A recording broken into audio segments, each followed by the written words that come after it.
ইরানের সাথে পরমাণু ইস্যুতে আলোচনায় কোনো অগ্রগতি না হওয়ায় আগামী সপ্তাহের মধ্যেই দেশটিতে আবারও তীব্র সামরিক হামলার প্রস্তুতি নিচ্ছে যুক্তরাষ্ট্র ও ইসরায়েল।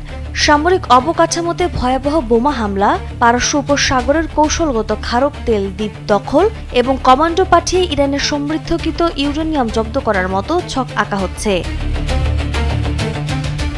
দীর্ঘদিন ধরে চলা কূটনৈতিক আলোচনা ব্যর্থ হওয়া এবং ইরানের ইউরেনিয়াম সমৃদ্ধকরণ বন্ধ না করায় এই সম্ভাব্য যুদ্ধের মূল কারণ।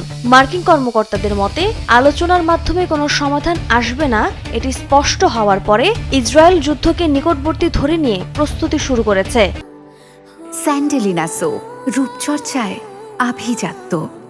বর্তমানে তারা মার্কিন প্রেসিডেন্ট ডোনাল্ড ট্রাম্পের চূড়ান্ত সিদ্ধান্তের অপেক্ষায় রয়েছে, যিনি সম্প্রতি ইরানের সামনে ২০ বছর ইউরেনিয়াম সমৃদ্ধকরণ বন্ধ রাখার নতুন শর্ত দিয়েছেন।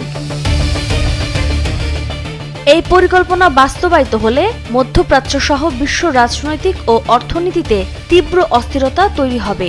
বিশেষ করে ইরানের তেল রপ্তানির প্রধান কেন্দ্র খারক দ্বীপ দখল করা হলে বিশ্ববাজারে জ্বালানি তেলের দাম আকাশচুম্বী হতে পারে। এছাড়া ইরানের মূল ভূখণ্ডে কমান্ডো অভিযানের সময় ব্যাক আপ ফোর্স হিসেবে হাজার হাজার সেনা মোতায়েন করতে হবে, যার ফলে ইরানি বাহিনীর সাথে সরাসরি ও রক্তক্ষয়ী মুখোমুখি সংঘর্ষের আশঙ্কা রয়েছে।